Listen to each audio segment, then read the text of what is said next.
Dylan, we don't have time to fuck around on this Oh page. yeah. I guess Right. we misadvertised. That was the last main episode feed. We still have Patreon subscriptions to honor. Right.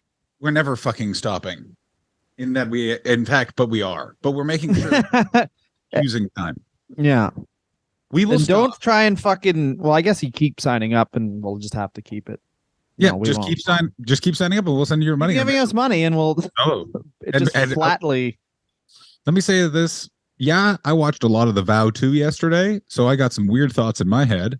But how about this? You guys send me a bunch of money, and then I don't do anything for it, and an old lady makes me breakfast. That's what I would like. What was the vow? Oh, it is the Nexium documentary part 2 where they interview everybody, and basically it's like, yo, Nexium is the Catholic Church, but if the Pope is fucking assaulting everybody, woo! Oh, the Pope personally. Like literally the Pope. Yeah, Like if it, he just likes to watch. That's the Catholic Church. that's correct. No, I feel like the Pope just wants to be involved in the admin. I'm against the fucking of children, but I love Whichever Pope it was that came up with like, all right, I don't know what we're gonna call it, but you get to be alone with a kid and they suck your dick. How about we call it fucking confessional? Yeah, sure, whatever. yes, Just okay. can't we Listen, call it there we're alone with them and then they suck our dicks? No? All right. not listening to why this meeting is important. I just wanted to be clear. If I'm going to become a priest, I want to be alone with people who eventually have to suck my dick. Is that part of this gig? Oh no, that's not even it. It's they suck their dicks a lot of the time. Wacky world we live in. A lot of the time, it's the fucking priest sucking the kid's dick.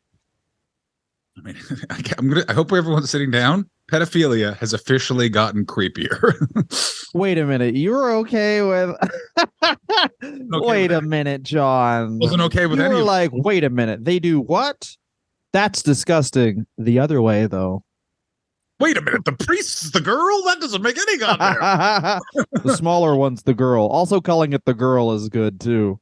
There's a lot to unpack here. Oh, New episode. John, homophobic pedophile. Oh, the homophobe review? Oh my the god. homophobic we review ourselves. Turns out I like me. Yeah. Dylan God. Are you a homophobe? Internally? Yes. Externally? Also yes. No. John Hastings going up to same-sex couples. So which one of you's the chick? Excuse me. Do you guys decide on who gets to wear the more feminine clothing based off of height or weight? All right. So is it like chores? Like if you take a garbage out, you get to pound ass, or what are we doing? Exactly. So like if you do the dishes, if she cooks and you do the dishes, then you're the boy. That's how that works. Hold up. What if one of you takes the trash out, but the other one gets the gunk out of the sink with your hand instead of using the trapper thing? Does that mean you have to hire someone and you both fuck them in the ass? What are we talking about here? I don't want to be indelicate because this is a funeral, but which one of you in this gay male couple has a tampon in you?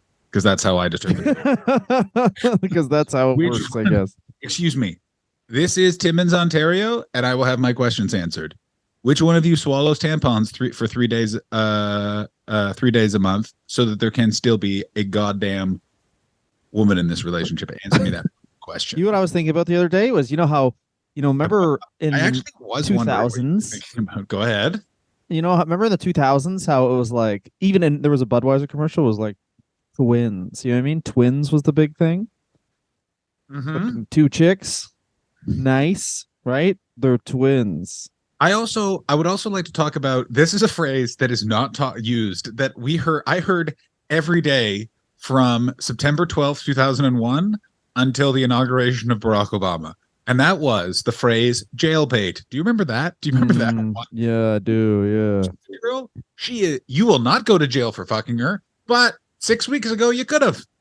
The countdown to the Olsen twins turning 18. I've said this before. I tried a bit about it, didn't work, but the entire plot of Clueless is this girl just turned 16 and I'm her stepbrother. Let's fuck. First of all, he was in college and therefore it's cool, and he was studying the same thing as her dad. So I don't understand, Dylan, why you find anything to be weird in that. Close with her dad, first of all. Second of all, I think it was implied he was in his 4th year of college, so that's sick. That's a fucking adult, and then she's 16, which rules. For those of you who just joined the podcast, what was your first point, by the way? He was a 4 year. He's 4 year. Fuck. He's 22. She's 16. No, that was not the point. It was a much funnier joke. Oh no, what? The first thing I went in was because I was talking about twins and how you would be like, it would be funny to be like, hey, yeah, I hooked up with twins Oh my last God. night. Like, oh, that's sick. Yeah. I watched a brother full fuck his own sister. Anyway, I'm going to fucking therapy, Hell. man. I gotta Going to hell. I quit my job. I just do volunteer work, man. I fucking watched a brother full nut his sister. I am not okay anymore. Just how like fucking that twin shit was like, it's just incest, but I guess it's fine. Just fucking remember this. This was so fucking funny. Okay, I was at a fucking weird art party in Montreal in 2008 or 9, and a guy who has real went on to teach an improv class vibes, sexual predator. He made out with one person and then tried to make out with that person's sister at the party, and that sister knew about it and punched him in the neck really hard, and he was outside crying, and she was inside. I remember she was inside, elevated in the bathroom out the window in a French Canadian accent, just going, "You're a little pussy boy. You're a little pussy boy." It was He didn't hook up with twins that night. He did not hook up with twins that night. I just like where he's like, made out with one sister, I'm gonna make out with the other. You made out with my sister? Throat punch. Like just full of violence. Making out is crazy. Well, how old were you? I was like 20. 20, making out with people. Fucking grow up. Get an HJ. Oh SJ, yeah, but Dylan, we can't all be going RJ, to cool Slipknot parties like you were going to when you were 20. Dylan was hanging out with not the guys who were the road crew for Pantera, but the guys who lie about being the road crew for Pantera. Yeah, spit in my ass. That's what I was hanging about. The people that really would be confused about two gentlemen being in love and one of them not being the woman. We are talking on this. Yeah, gender fluidity. The guy who probably would have hated it more than life itself, Kurt Hennig. Said, I am non-binary, he would have just started throwing up and diarrheaing. What is that smell? Oh, I'm throwing up and having diarrhea at the same time out of my asshole. I've combined both of them because I am perfect. My dad, understand how annoying Kurt Hennig is? And Kurt Hennig, this sentence makes Kurt Hennig make all the sense in the world. Do you know what Larry the Axe Henning's true passion was? And if you say wrestling, you're wrong. Oh, he would eat all the food at the table, and then he would eat the waiter. Yep, that's right, and that's why the rest of reviews ended, because we don't know how to make these an hour anymore. No, he was really into dog sledding, including one time drove a dog sled through a chicken coop and still finished the race.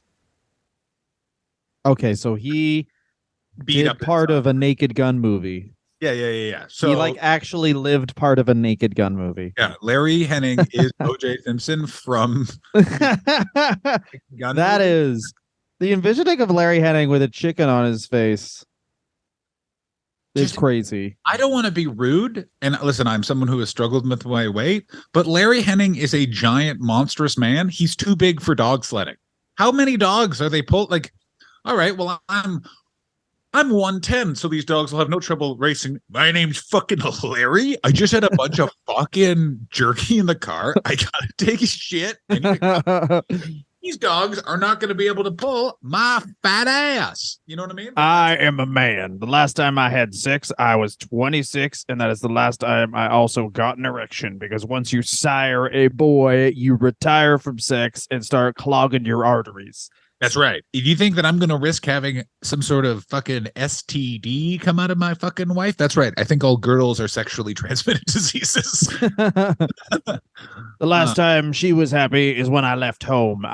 She doesn't get to be happy in my presence. I'm Larry the goddamn Axe Hennig. Now, if you excuse me, I'm going to go clog an industrial toilet. Yeah. Hi, my name is Larry Hennig, and I have been asked to leave a city because I was affecting the septic system. I was into Andrew Tate in 2015. I voted for Donald Trump in 2008 election, or scratched out Barack Obama's name and wrote the one that's real. Bracket, Donald Trump, bracket. Number 4, I think 9/11 never happened. There was I don't even think it's a real date. September 10th, September 12th. Nope. It's like, in some hotels, the floor goes from 12 to 14. Same. They do that with dates too, but they don't. The same goddamn thing. Yeah, Larry Hennig and Kurt Hennig follow the grand tradition of professional wrestling, where you have an ugly as ass father and then just a handsome little schnookums of a son. Yeah, Dylan is living that right now by being both. the cute. I'm Larry Hennig for sure. I'm Larry Hennig. You're Larry Henning minus dog sledding plus hugging your son. You know what I'm saying? Like, Larry Hennig, yeah, Larry Hennig, Bob Orton. Who's like that now? Do you think like Rey oh Mysterio. fuck, Rey Samoa Mysterio. Joe's just gonna have such a hot fucking son? Rey Mysterio. Rey Mysterio is a. Rey Mysterio's hot. He is not hot. Whoa, look at pictures of Rey Mysterio from when he has mask off in Yeah, WCW. we were all hot at 27, Dylan. That doesn't count. 27. Oh, he was 27. Like Rey Mysterio, I think he was like 27. He was like No, he was way younger than that. Was he way younger than that? Yeah, he's a Mexican fucking luchador. He fucking started wrestling when he was like 3. Yeah, you're probably right. Yeah, he was 10 in WCW. I guarantee you, Rey Mysterio, those fucking cameras come off. Put your mask on, Dominic. I don't wear a mask. Not as a wrestler. Put but the as a fucking person who do. mask on. Put the fucking mask on. Just because I'm shorter than your mother doesn't mean I don't fucking abuse her, all right? Put the mask exactly on. right. Just because I'm shorter than your mother does not mean that I get to tell her what sexual positions we'll be doing. Oh, Fuck, sure. no, actually, Rey Mysterio followed it because Rey Mysterio Sr. ugly as fucking hell. He is uncle, and it's his uncle. And his uncle, by the way, his uncle looks like what you think Abyss is going to look like. Like his uncle looks rough. His uncle does a very specific thing you see a lot in California in terms of a guy who is completely dry and yet somehow looks wet. just a wet man. Well, he's got bad. He's probably, you know what it is. He probably uses a lot of moisturizer. No. It's just like you just remember him wet, like oil. Yeah, like kind of just sort of like. No, there's a lot of sheen. You have a sheen. I tried using coconut oil for my skin disorder, but like it was like I ruined like 6 shirts. Oh, this is an absolute out of the way sidebar. Because listen, I don't have nearly the skin problems you do, but I'm a dry Douglas when it comes to the old. We're white men. Of course, we're white. We're white men from. Oh yeah, and also you live in fucking California now, so like, I'll tell you this: if you and statistically speaking, this is a wrestling podcast, so all of you have skin disorders. I went to fucking South Africa. I did a show there and I got off the plane and I no longer had skin disorders and I landed in England and I had like double. Yeah. It was like payback. You completely agree. Like I forgot, like, cause I used to have like 3 moisturizers you just traveled with. And I was like, now I live in California. I was like, how am I fucking doing this? And then I remember I landed in England in July and I had you get dry skin in that country. I got dry skin like on the side here under my shirt. Like, what's going on? Final thing I want to say is this. I have a spray moisturizing lotion that I've been using. An absolute game changer in terms of skincare quality. Oh, really? I recommend it to you. Did I ever tell you the time I used my roommate's spray tan to jack off? Do I remember the time that you used the tan spray tan to not only jack up, but you also put it on your face, and it was the greatest day of my entire life because we recorded episodes of this very podcast while you were looking tanned, and you walked in the house and went, "Let me tell you what's just happened." Yeah, Dylan. Tanned like not past the ear because I like put it on my face. Yeah. I would beat off, and then I was seeing a girl at the time, and she was like, "Why is your dick tanned?" And I was like, "Well, there's a good reason for that. I'm the worst." Well, listen, Adam, I live with an Eastern European who, on hindsight, I'm just going to assume was on Russia's side. Oh, who God. was one of the worst human beings I've ever known. I couldn't give that woman enough money. What do you mean? To just like forget those years of her life. I mean, I think that was totally on her fault. What we're talking about, Dylan lived in an incredibly cheap house. This woman she paid. chose to live there for 6 people. 5 comedians. Her room was very nice, but it was on the main floor right next to the living room. None of us had like anything to do or timetables. Oh yeah. And this was not like Dylan was the real daddy of the house, and that is good and also terrifying because Dylan's going to take care of himself. But guess what? He's also not going to clean. No one cleaned. It was Fight Club, but like at least they were trying to do something. Yeah, it was Fight Club, but Bobby Mayer just coming over and smoking cigarettes in the yeah, well, you could smoke cigarettes inside, which was good.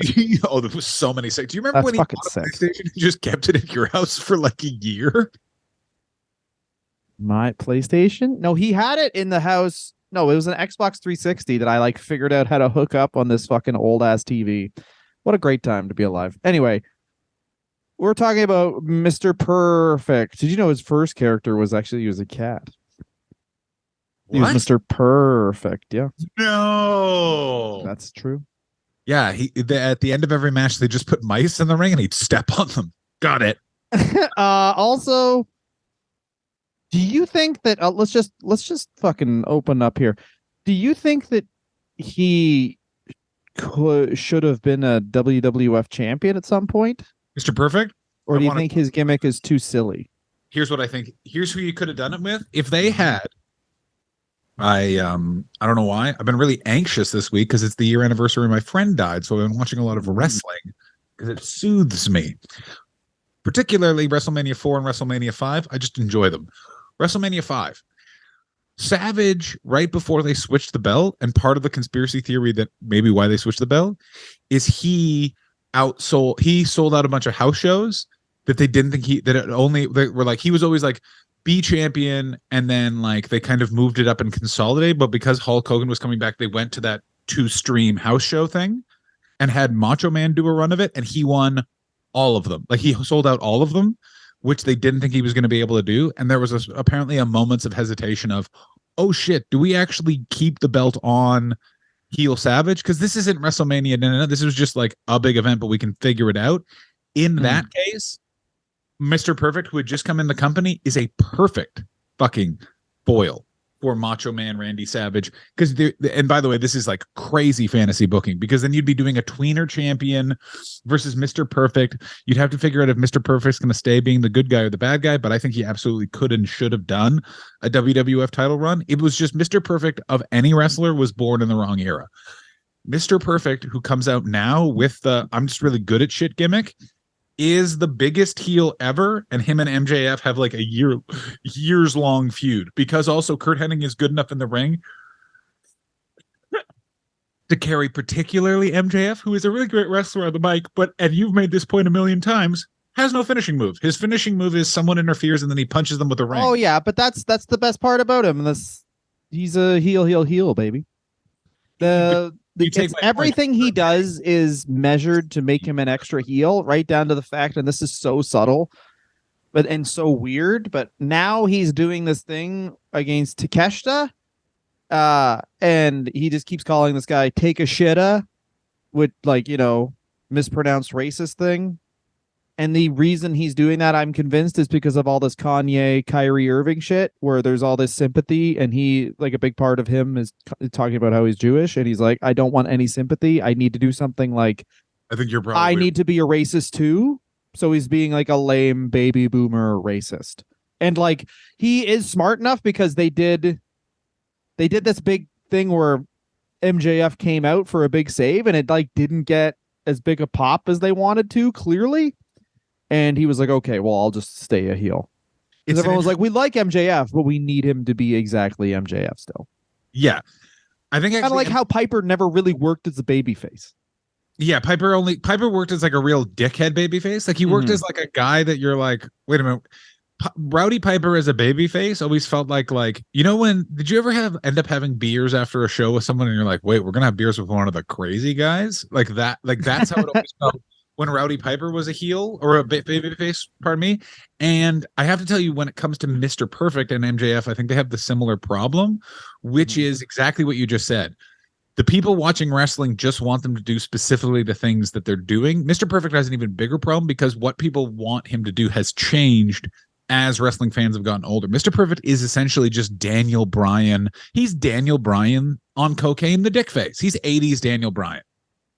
It's so interesting, Curt Hennig's career before this, because he starts in the AWA, he goes to the WWF for a couple years. He's like a Minnesota fucking guy, you know. But like, exactly, like goes back to the AWA. So literally, it's like. Well, wait, but there's a factor to that you're missing, which is that his dad was fucking massive in the AWA. Like, talk about fucking Nepo baby. Like, how they put Curt Hennig over is Harley Race attacks him and his dad comes in and beats the shit out of Harley Race, and then they're like, this guy's pretty great. Like, you have to remember, to Vern, Curt Hennig is the greatest wrestler that's ever. Wait a minute. I know his dad, so I can always just talk to someone who isn't this fucking young baby that makes me feel old. Yeah, put the belt on him.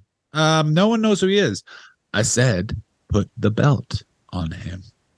Yeah, and then his grand plans for everything obviously gets fucked over because by the time he's ready to take the title and like he's good enough to be a full-time champion 6 years into his career in 87, the company's fucking dying. Yeah. Like bad. Like this is they're painting faces on the background. This is them doing the fucking weird tournament where there's no entrances. The final days of the AWA where they literally like did it in a studio and used crowd noise and had paintings of people instead of having people in the audience. They're fucking The late it's like a days fucking fever dream of the AWA were like the early days of this very fucking podcast where you're like, I mean, it seems like they should know what they're doing, but based on all evidence, they do not. All right, so Jake it out. AWA, he beats Bockwinkel with the help of Zbyszko. He forms a team called the Diamond Exchange. Diamond Dallas Page, Kurt Hennig, Medusa. What a time to be alive. But then he goes right into the WWF in 1988. And this is where it gets fun. He starts on an undefeated streak. Woo. You think of WWF, it's weird. Like, I guess if you had to draw a curve, it's like it jumps the shark in 87 because, like, obviously WrestleMania 3 is the peak of it. And Okay. then, like, once they get there, it's just kind of like you're riding the wave until the 90s start and steroid trial and all that. But I don't think you can really dispute that the roster was the best it's ever been in, like, 88, 89, and 90 because you have all these fucking amazing performers who you've given a new coat of paint to and new gimmicks that immediately work because they just know how to get things over. Look at my eyes. What is crazy about that time period is it's the shift from guys who were the main stars of other territories that Vince has used to fucking destroy those territories, and now he's got the country. And then what it is it's the mid-card guys from those same companies now are able to be brought in and taught and do the WWF style. So it's the difference between Rick Rude and Adrian Adonis. Adrian Adonis and Rick Rude are both supposed to be like, they're the heelish guys who want to fuck your girlfriend. Adrian Adonis looks like he's in a van, he's covered in Vaseline, and he's going to fucking, he's gonna like shit on your mom. And Rick Rude's like, I came in the pool. Like that's his difference between the two of them is it becomes much more cartoony and much more sort of like, it's the elimination of Mick Foley always talked about Vince, and I think this is so right, is Vince McMahon's smartest move was he just figured out put the guys smoking cigars in the front row in the back row and put the kids in the front row. And yeah. And well, also, if you look at it, it's like early WWF is like, it's the whole idea like Cornette. I guess you'd say Cornette is like NWA style wrestling. And he's like, I want you watch wrestling to be like, look at a heel and be like, I know guys just like that guy. Fuck that guy.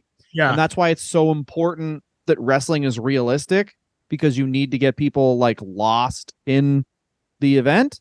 Correct. Versus Vince McMahon's view of wrestling, which is larger than life characters. So you can have a guy, the $1 Million Man. These are cartoon characters. So it's like, if you're going to do a cartoon character, it doesn't really like work if a guy just like works out 3 days a week, but doesn't really take care of his diet. Like you need fucking roid heads like Rick Rude. Like you need people who aren't real people. You've never seen a person that looks like Rick Rude in your life. You've never seen a person that looks like Kurt Hennig if you actually think about it. Kurt Hennig has one of the weirdest bodies ever. He's one of those guys that's like, his legs and arms are weirdly too long for his stupid torso. I have a similar problem that my legs are way too short for my torso. But like Kurt Hennig looks like a fucking weird guy. He's a insanely gifted athlete. Yes, if he actually was just given a chance to do something that wasn't wrestling, he probably would.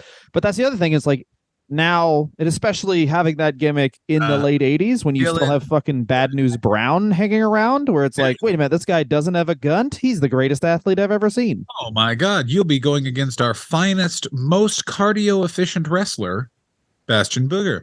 Like, yeah. No, you're 100% correct. What's also very fascinating is his moveset. I don't know why Kurt Hennig went to the WWF and not the NWA. Like, that's the other thing that's sort of crazy in this time period, that the NWA... dog. But sure, but this is when Jim Crockett is literally it's fucking rain. Like, the thing that you have to remember is Jim Crockett didn't know he was going... Jim Crockett was such a bad business person. He lost track of like $2 million, and it took his accountant being like, stop saying that this money exists. It doesn't exist. You're done. Mhm. Like, that's the thing to remember. And even just, I think, like, if they had been smarter with who they were bringing in, Kurt Hennig is fine in the WWF and we get some good matches earlier on. But I do think Kurt Hennig going to the NWA, that would have been a game changer for that company for no other reason than they would have had a Flair opponent that isn't Ronnie fucking Garvin. Yeah, but yeah, I guess whoever, like, that's a different time where it's like Are you- whoever is the you about to babyface gets to be the defend Ronnie Garvin? babyface now. Shut the fuck up. Are you about to defend rugged Ronnie Garvin? The shortest man whose gimmick is he's tough. He looks like a trophy of a tough guy. Go ahead. He's a French Canadian guy with blonde hair. What else do you want? I would like his gimmick to reflect his background, and I would like him to be, for some reason, from France now, and also he doesn't like America. No, his gimmick his gimmick should be that he's just waiting for someone who's fucking what he thinks is Arabic. He's gonna fucking lose his mind. Yeah, he just wants to fucking have a conversation. He just wants to have a conversation about some stuff he's read. Yeah, he's gonna talk to you for a bit about some general things, but then he's gonna start talking about the race he thinks is there's too many of. Yeah. And he's gonna do, and I will never forget. This is the greatest drop of, oh, by the way, I am a racist. I'm at a barbecue. Bear in mind, a barbecue that is hosted by a family that is from Colombia and France. So two different immigrant populations. Mhm. And a guy eating a hamburger. My down the street neighbor. I was just moving to Toronto. I was back visiting. And he said, oh, you're moving to Toronto. I used to live in Toronto. I was there for about 6 weeks. Didn't like it. 2 black guys, 1 gay guy lived on my street. Not acceptable. And I just was like, you counted them? That's the craziest thing ever. And that is, by the way, exactly how I guarantee Larry Hennig was like, I'll tell you where you're not going to the NWA. I've been to Jim Crockett's office. There were 2. Mm-hmm. Teddy Long, that's why. Get into Teddy Long works there. That's WWF. 1 fucking, just so, why don't we just fucking, I'm not going to say what I was going to say as a joke because we'd be immediately canceled. But yeah, Teddy Long, I guarantee that's why Larry If you Hennig. cancel if you don't exist, dog. No son of mine is working at a place where the man who gives out the rules is black, Kurt. Understood. So he has a long undefeated streak. I love undefeated streaks where the dude isn't Goldberg, Oh, it's the or it's best. just a guy who like wins and lose. Like, you know, it's like 50-50 and then he just ends up winning. Well, okay, but there's a very important thing to note. His winning streak is fucked by who he loses to, and he also like they don't Yes. do it right.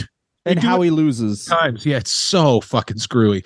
It's also interesting in that it's very clear that like Mr. Perfect's brought in. Mr. Perfect will be a Hulk Hogan opponent. Hulk Hogan does not think that that's going to work, and fuck you, Mr. Perfect. Like that's what it really feels like.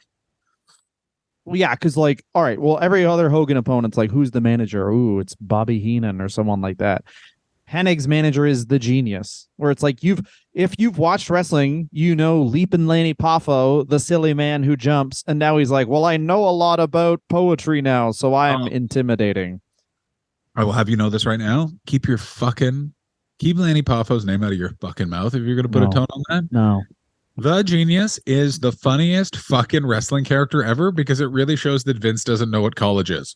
We're gonna have a smart guy. He's gonna be wearing college robes, which denotes he's just graduated. Nothing to do with being an Yes. academic. He's always just graduated. He's always just graduated. He's got another degree since last week. Mhm. 2, he has a scroll. What the fuck do you? What kind of fuck? Yeah.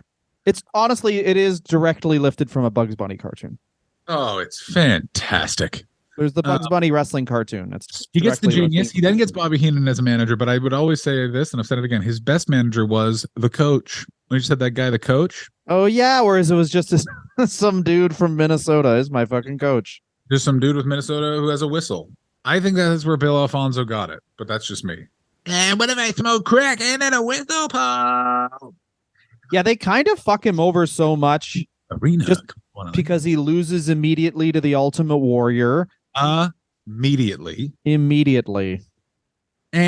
But that's And then not follows up by losing to Brutus Beefcake. So That's you the thing can't that's even so beat a fucked up. guy who works at just has a second job. So we're going to be ending your winning streak roughly about a year after it started. Is there going to be like a big ceremony for this to make it a big deal? No. You will be run over by a homophobe who will be asking you if you have a boyfriend and which one of you is the woman in the ring while he beats you. You will be heading up to Toronto and you'll be losing to Hulk Hogan's friend Brutus for, and I got to stress this, no reason. Yep. All right. Let's get to it.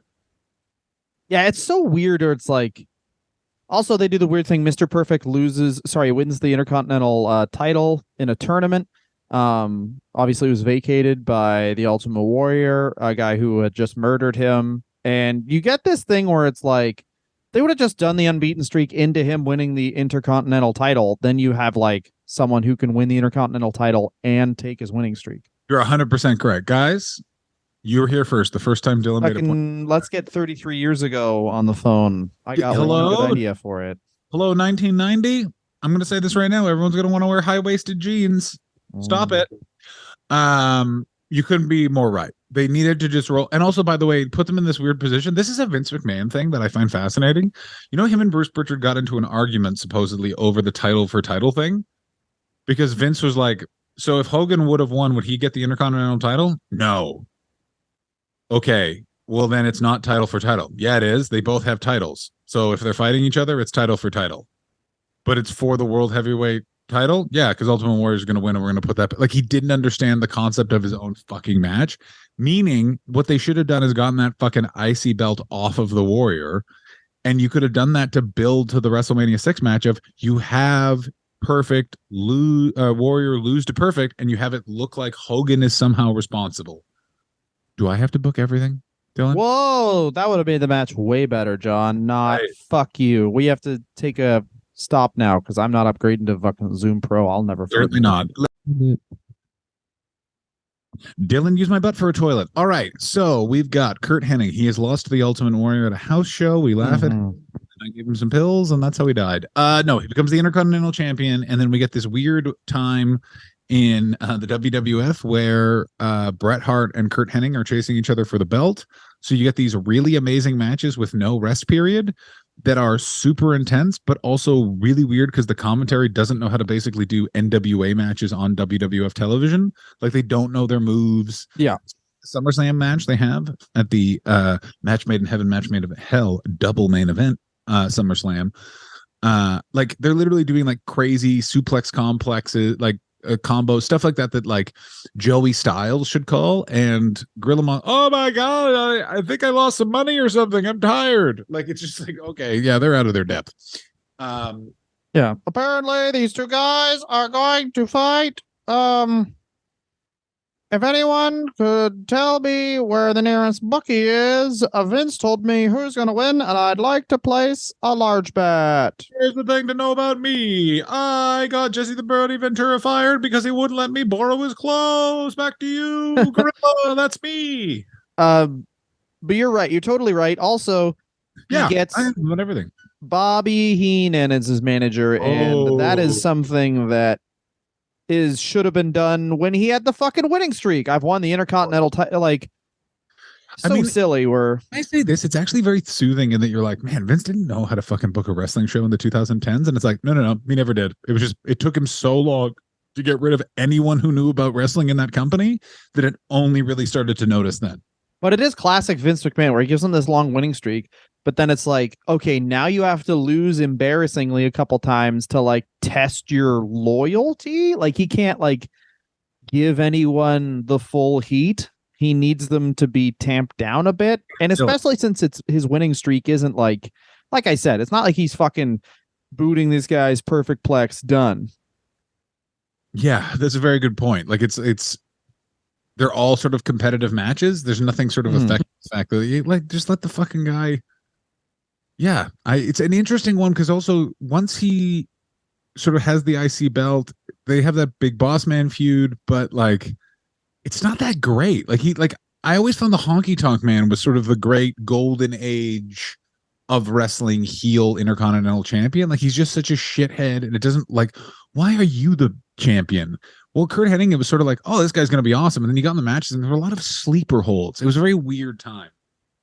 He bumped a lot and very well for that era. He did a lot, but the thing was the WWF mats were super hard at that time for some reason, and he fucked his back real bad.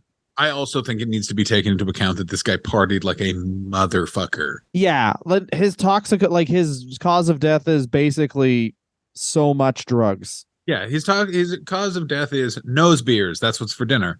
But like, it's nuts even then. And also the other thing to bear in mind is while he's in the ring bumping a lot, he heads back to the back room and is a fucking sociopath torturing the entire locker room. Like, literally, let me put it this way. I was thinking about this once, which is if I came back to my bag and someone had covered it in locks, I would have gone and gotten a knife and I would have held it to Kurt's throat and gone, I'm gonna fucking take your ribs for ribbing me, mother. Like, I don't. The interesting thing about all wrestling rib stories is they're like, well, we wanted to make him seem like he was one of the boys, so we cut his fucking dick off. This isn't just wrestling at this time. Hang on. But then there's always the one guy who's like, oh, you don't want to rib him. Why? Oh, we tried to. And then he stood up for himself and showed us a gun. And now we realize that consequences exist. Like, that's the thing that's so nuts about wrestling and sports in this time, which is like, why did you shove all of those different brooms in that man's mouth until he choked to death? He wanted to be on the lacrosse team. We're a SUNY school. We're in Division 4. We need champions. You know what I mean? Like, it's just, I hate this time in society where it's like, yeah. I'll tell you what makes you a better debate master, and that is eating a bunch of piss. I don't think it was in the debate team. You didn't have to like catch and fuck a dog, but you did to be on like a hockey team. Oh my God, you still do. The Ottawa Senators traded away their goalie recently because he refused to, and I'm quoting, track a dog through the city of Ottawa and then fuck it in front of the owner. Yeah, to go to the pound and fuck it and give it back to the pound. That was how you get initiated. First of all, he is not playing in the OHL. He's playing in the NHL. He has to hunt the dog. You go to a shelter in the big leagues. Yeah, that's true. That's just for that's for house league. Yeah, you playing on the Ottawa 67s, then you can head over to the pound. You know We're the Home Hardware Red Wings. Now, pardon me, I've got to go suck a dog off that's lying down. Hi, we're the New Jersey Devils. And you know what the secret to our success as Stanley Cup champions in the late 90s was? We sucked dogs' penises. So Mr. Perfect does this thing which Vince tries to do to a lot of the guys from the late 80s and early 90s where he puts them out to pasture, basically. He's like he has a bit of like, he has some matches against Flair. He has Flair's last match in his first WWF run, but mostly he's just like a baby face that comes in and loses to people. You're missing a reason why he became the Advocate, which everyone misses. They always put it on Vince. Like, the research did this. So Curt Hennig and Rick Rude both figured out that there was an insurance. Oh, the Lloyd's of London thing, yeah. The Lloyd's of London. And so he was like, and his back was legitimately hurt, so he took a payout so he didn't have to wrestle. But then Lloyd's of London started being like, wait a fucking second. We just fucking insured a bunch of wrestlers? Yeah, guess a fucking again. And they started canceling out the payouts, so suddenly he could wrestle again. And like kind of got wind of it. Like, it's fucking insane. Ric Flair tried it too. Ric Flair has this fake weird ear injury that he writes about in his book that he tried to cash in on the Lloyd's of London thing too. But then they were like, no. And he was like, fair. Ric Flair would have never worked for Ric Flair. Ric Flair's too much of a fucking spotlight whore. You're completely correct, but he would have had the money for 6 weeks, and then he would have been like, wait a minute, I can't cheat on my wife with anyone here in this house? And his wife would have been like, no, I'm your wife. And then he would have been like, I got to get back on the road. I'm sorry. I can't cheat on no one. I have to be married. Yeah, Ric Flair. Makes the sex hotter. Exactly. Ric Flair was being sued by WCW, and he was like, listen, we need to resolve this lawsuit. I got to be at Nitro on Monday. They're in Greensboro. And his lawyers are like, this is not how the law works. And he's like, I need to say woo in front of a bunch of the kids of people I showed my dick to in the 80s. Now figure it out. He becomes a color commentator. I think it's like an alpha version of what they should do, which is Hennig could also obviously still work, but like having a color commentator who occasionally can get in on angles and then actually do good matches. They should do this with Chris Jericho and AEW. And are you ready for a controversy? That's a good idea, yeah. Miz in the WWE. Oh. I think they're really missing a trick with Miz. I think that I'm back watching the WWE again. This Sami Zayn angle, it's got me intrigued. And you love giving money to the Saudis. John gives money to the Saudi government just for whatever they need. When I heard that my favorite bringers of democracy bracket, not actually bracket, in terms of democracy, they're still my favorite. When I heard that they were possibly purchasing an ethical company from my favorite ethical man, Vince McMahon, what's not to watch? You know what I'm saying? But the WWE commentary is awful.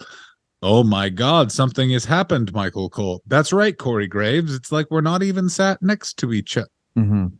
Or like just fucking Could someone over there get fucking Miz in there starting trouble?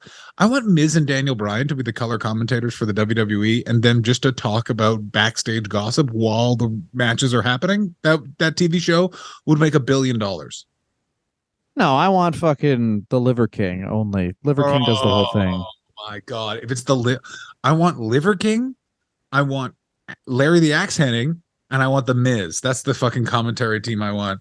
I'll tell you why this luchador is bad. Is because he's short. That's right, Liver King. It's me, Larry the King, fucking Hennig. I'm pretty drunk right now, and I want to let you know that your face, with all of that beard hair, kind of could look like a woman's vagina back in the 40s. What if I fuck your face live show? There you go. I'm the girl.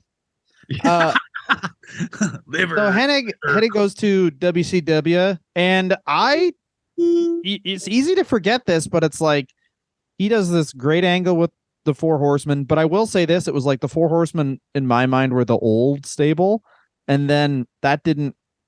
As a kid watching it and be like, here's their hot new guy, a commentator from the WWF who just got beat up by Triple H. I completely agree with you. It was a weird angle because they literally, when Kurt Hennig showed up in WCW, they literally were like, call Vince and tell him the building is ours now. Yeah, exactly. And we had all the commentators fighting. Yeah, he showed up. He was wearing a sleeveless pink t-shirt and tucked in jeans with cowboy boots. He did not help Diamond Dallas Page. He then teased whether or not he was going to join the Four Horsemen. We get the great Arn Anderson, well, this is your recognition fucking spot, followed by, and this does not get the credit it deserves, the greatest time wrestlers dressed up as other wrestlers and made fun of them. The only time it was actually funny. Yes. Arn Anderson being played by Kevin Nash, where he's just, and Kevin Nash's great point of, because everyone got pissed off at him, he was like, I borrowed the cooler from Arn. Arn saw, they went and got Arn to get the splotches right. He's like, what happened was Arn called home and his wife got pissed off, and then Ric Flair just got pissed off because Ric Flair wasn't the focus of it. He's like, what the fuck? And he's so right. That was so over. People were losing their minds. And then when Kurt Hennig turned on them, it was like the NWO, it was back for a second.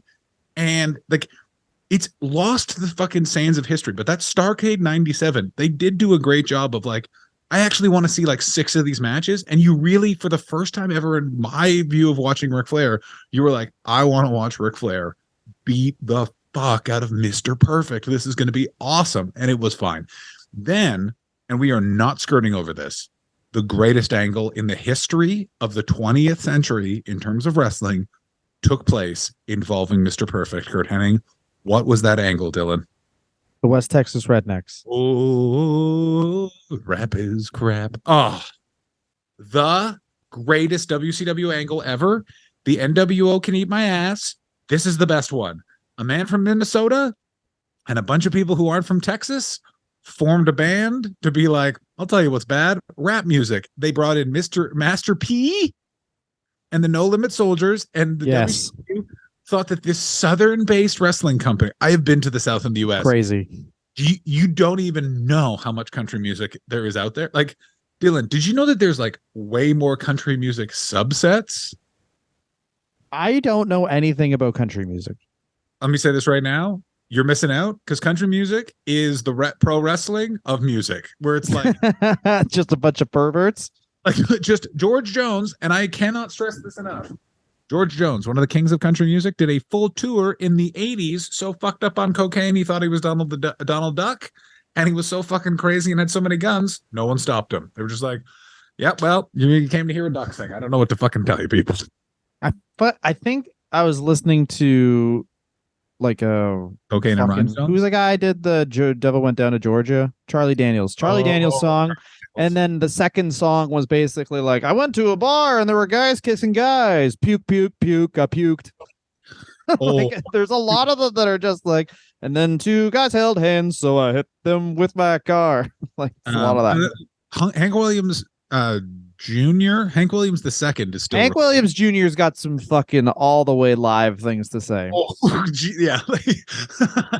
There's some fucking even the shit that isn't directly just flat out racist is like full of like we'd call microaggressions. I completely agree. I was about to say, like, even the way that guy holds a door, he's like, let me open this door.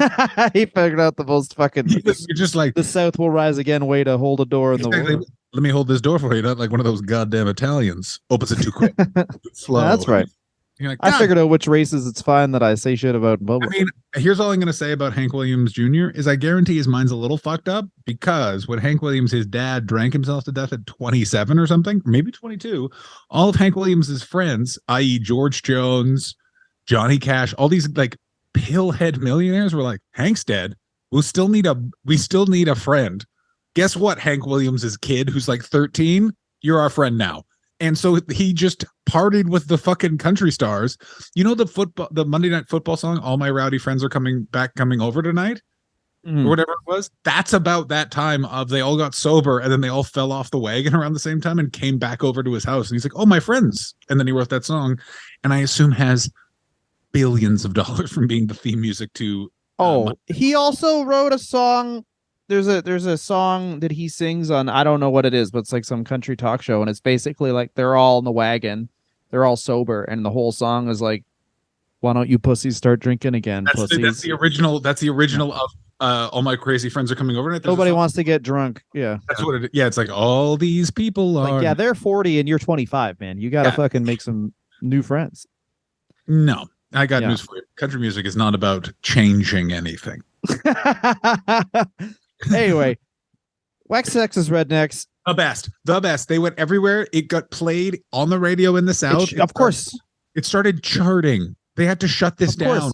How also it's amazing. WCW is so weird because it's like they're literally 20 years ahead of time with being like, let's get an actual celebrity to be in wrestling, which is now something that WWF does all the time, but it was really just like Master P, who at this time was also a sports agent. Literally, Master P, one song broke through to like mainstream music, and then he was like, I'm going to cash in every fucking where I can. I'm going to live in a gold house and eat gold, even though it will destroy my immune system. like Gene Simmons looks at Master fucking P and is like, some artistic integrity actually is essential, Master. But you're totally right. Like, the fact that this is like, hey, we didn't realize it, but essentially we're promoting a race war is crazy. Is also crazy that they didn't realize how much people were going to hate Master P in the set. Like, because this is the thing. Also, he can't wrestle.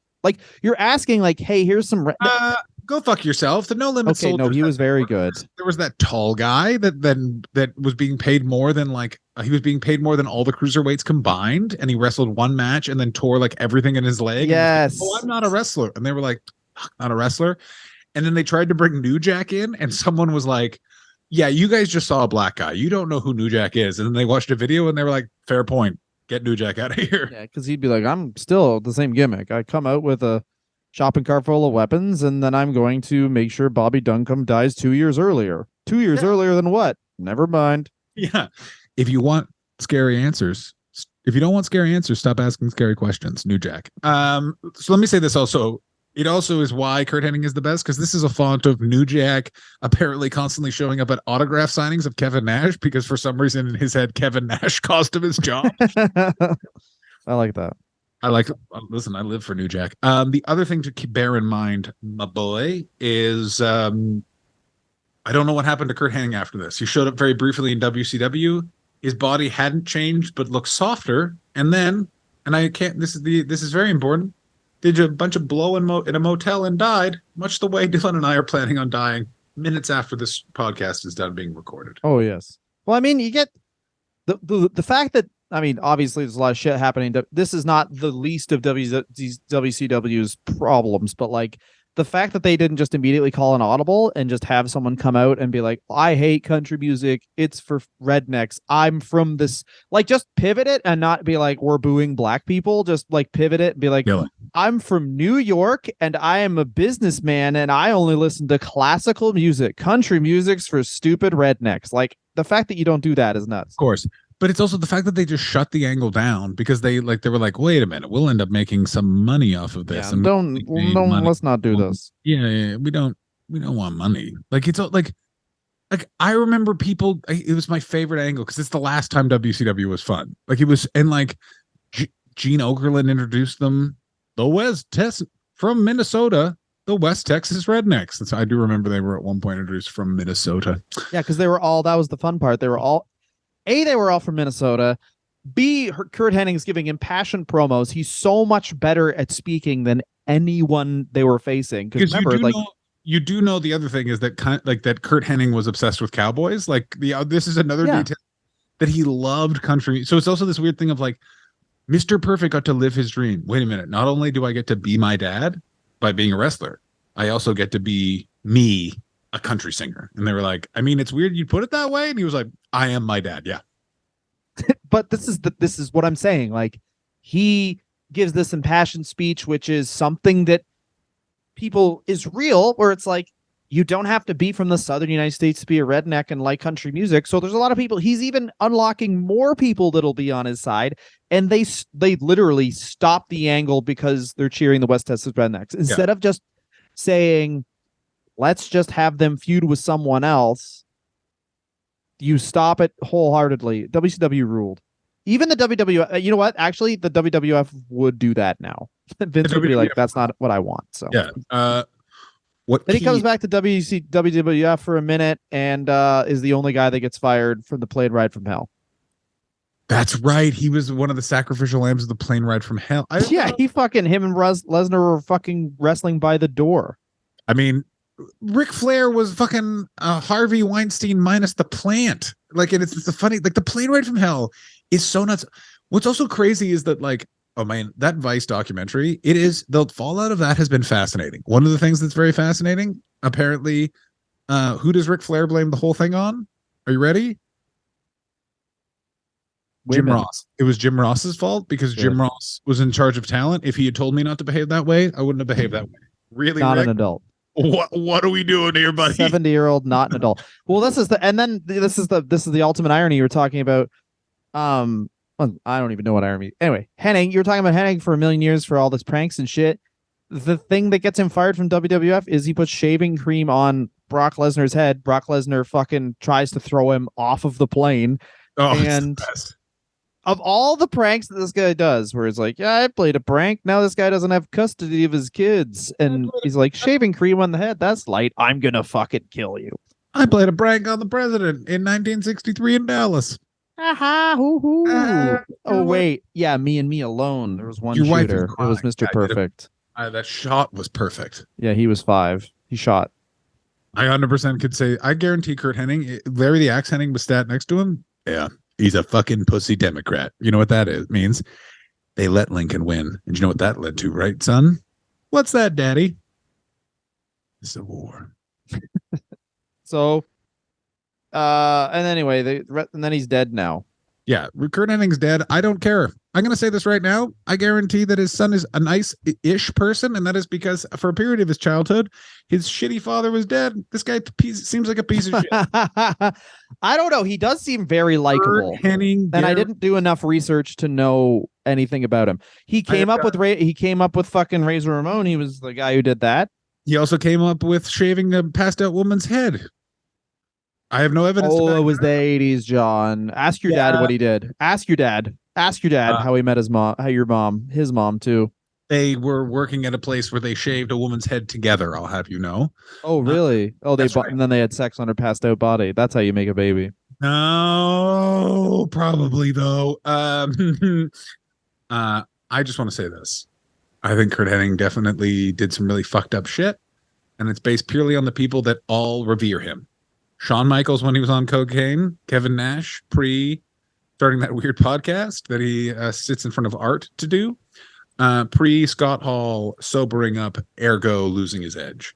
I will say this, he does seem like a dude who was the only guy who was in the upper card that would talk to the lower card guys, because all the lower card guys love him, and I guarantee it's that whole thing where when they started wrestling, he would talk to them and no one else would fucking talk to them.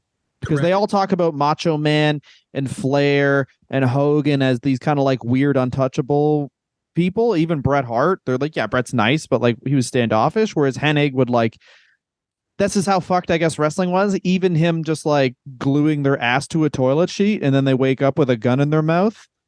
That they're like, well, that is at least friendlier than Hulk Hogan was. To 100%. I think of it this way, and this is and it wouldn't be the rest of you if we didn't relate this back to doing stand-up comedy in Canada in the 2010s. I think it would be the equivalent of, so those headliners that we started with when we started Yuck Yucks, your Morgensterns, your Fosters.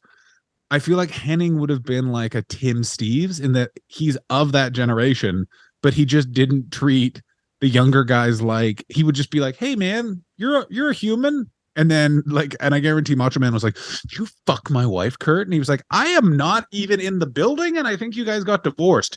How do you know we got divorced? Did you fuck her at her lawyer's office? And you're like, oh. That'd be sick if it did though. Anyway, best thing about Kurt Hennig now. Perfect Plex. Worst thing? Yeah, Perfect Plex is fucking awesome. He's not alive to give me a hug. But really, I mean, he was pretty close to being a perfect wrestler. I think that he it's very interesting that Ric Flair was booked above him at a certain point. I'm gonna say this. I think he was born in a wrong generation. I think Mr. Perfect, as who he is, with that pedigree, but just for some reason coming out and started wrestling. If he started wrestling in 2000, Mr. Perfect is right now like is Chris Jericho in AEW. He is like a revered, like, who'd even like, he'd be like Rob Van Dam, I would say, is a very similar allegory for Kurt Hennig in terms of an in-ring performer, a absolute game changer of a wrestler that genuine wrestling fans will always get behind, but wrestling promoters, they lack a certain sort of flair. And it's like, and the weird thing in wrestling, never wants to promote a wrestler, they want to promote an attraction, but even though they sell wrestling, then he would really suffer in that world. So he would bounce around a lot, but I truly think he would have had a way more interesting, stellar career started in wrestling post Attitude Era. Ooh, good stuff. Or yeah, not done so much Kakan, he could have had a weird run in Impact. He did. My God, it's Mr. Prefect. He did. No, I mean like the really weird one where he's like in the main event Mafia and he cannot wrestle a match. But not just a couple shows in 2002. Yeah, he definitely did a couple shows in 2002. Oh yeah, when they're doing the weekly pay-per-views, I did actually a couple of those shows. Yeah, nobody was. No, like just you got kicked out of WWF for what? You killed who? Who cares? Yeah. What do you mean you got fired from the WWF for fucking a panda? Oh, I was working for the World Wildlife Fund. Either way, get in the ring with Jeff. Yeah. That was the thing after the Benoit tragedy. Dixie Carter signed his corpse and was like, we all know it's a gimmick. Yeah, he's living it. He's living his gimmick. He is the crippler. Who else do you think is going to headline Lockdown? Yeah, Lockdown's sick. Anyway, no lockdowns. By the way, pandemic wasn't real. Neither are you. Thank you very much for listening. The only thing that is real is 9/11. Well, I don't know, man. I don't know what we're going to do with the Patreon feed, but this is one of the last ones, and then we'll just keep on talking. Yeah, we don't actually next month or no. We have no idea when we're coming out with the next by the way, if you have suggestions, I've decided this. You can email us at wrestlerreview@gmail.com. Real suggestions appreciated. Fake suggestions also appreciated. Yeah, sure. Email something. Bye-bye. Fuck you.